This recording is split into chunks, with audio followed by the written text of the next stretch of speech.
जय श्री कृष्णा। सभी भक्तों का स्वागत है कृष्णा डिवोशन चैनल पर। और हम सभी श्रवण कर रहे हैं श्री कृष्ण चरित अमृतम में अद्भुत सुदामा जी का चरित। ऐसी मित्रता, ऐसा चरित आज तक आपने नहीं सुना होगा। तो बहुत ही सुंदर डिटेल में सुदामा जी के चरित को हम श्रवण कर पा रहे हैं। पिछले भाग तक हमने श्रवण किया कि किस प्रकार से सुदामा जी का सेवा श्री कृष्ण की पत्नियों ने किया और कितना प्रेम लुटा रहे हैं श्री कृष्ण अपने मित्र पर। और ऐसी मित्रता दुनिया में कहीं भी आज तक देखने को नहीं मिली और ना ही आगे देखने को मिलेगी, क्योंकि भगवान अपने भक्तों के परम मित्र हैं। और अगर कोई उनसे सच्ची प्रेम, सच्ची मित्रता करता है तो भगवान उसे निभाने में और भी 10 कदम आगे बढ़कर निभाते हैं। तो इसी श्री कृष्ण चरित अमृतम में आज सुदामा जी के चरित्र को आगे बढ़ाते हुए आज हम श्रवण करेंगे कि सुदामा जी जब वापस जाने लगते हैं तो कृष्ण उनको रोकते नहीं, बल्कि कहते हैं हाँ जाओ, क्योंकि लीला कर रहे हैं श्री कृष्ण, क्योंकि लीलाधारी हैं कृष्ण तो लीला ही करेंगे। ये समस्त सृष्टि उनकी ही लीला ही तो है। कोई रो रहा है, कोई हंस रहा, ये सब उनकी लीला है।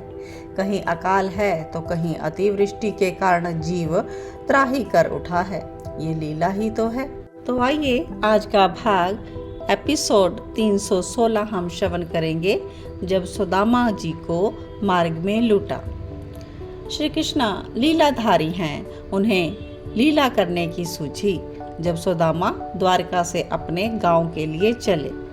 तो आज यह प्रसंग हम श्रवण करते हैं। सुदामा जी वापस जा रहे हैं और सोचते जा रहे हैं कि कृष्ण ने मुझे अपने हृदय से लगाया, कहाँ ये मेरा कठोर देह और कहाँ उनका अत्यंत कोमल, फिर भी उन्होंने मुझे अपने हृदय से लगाया।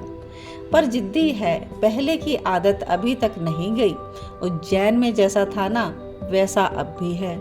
ऐसा सोच सुदामा चल रहे हैं और सोचते हुए हंसने लगते हैं।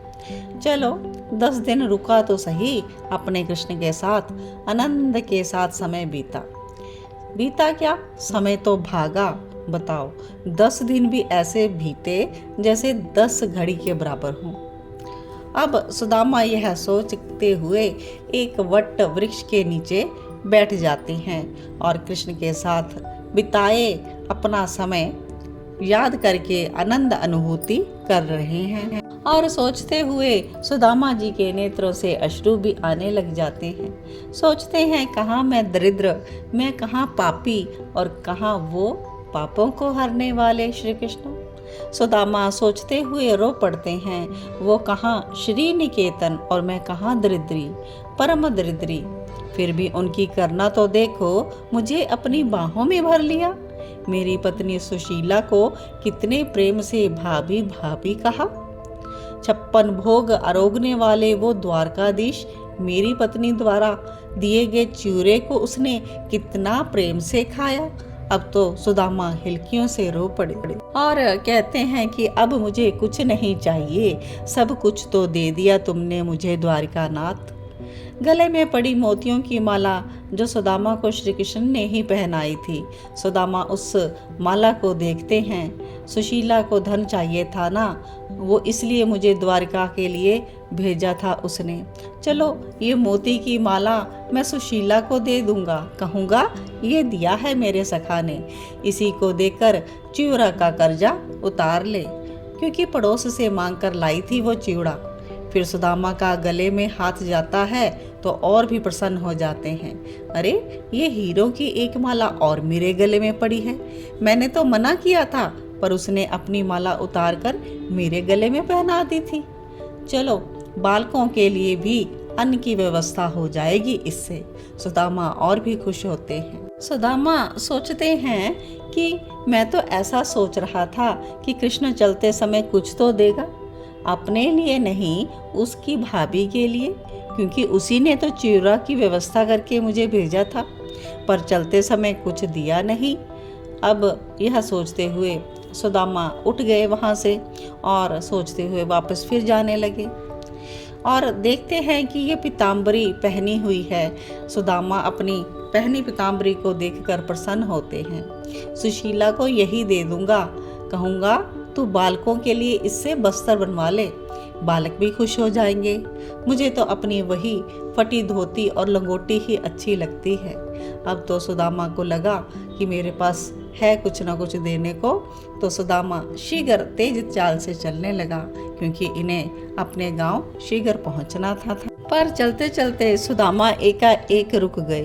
कुछ लोग उनके पास आए और बोले, तेरे पास जो भी है हमें दे दे, नहीं तो हम तुझे मार देंगे।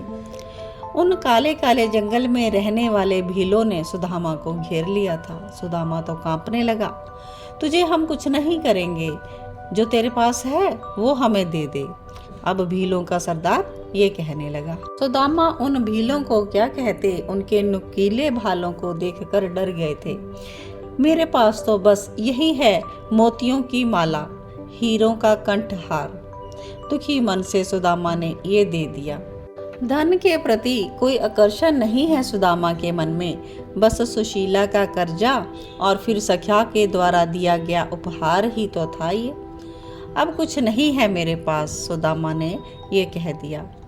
एक भील बोला, ये पीताम्बरी, तो सुदामा चिल्लाते हैं, मेरे तन में तो बस यही वस्त्र है, पर इसे हम नहीं छोड़ सकते, ये तो बड़ा कीमती है।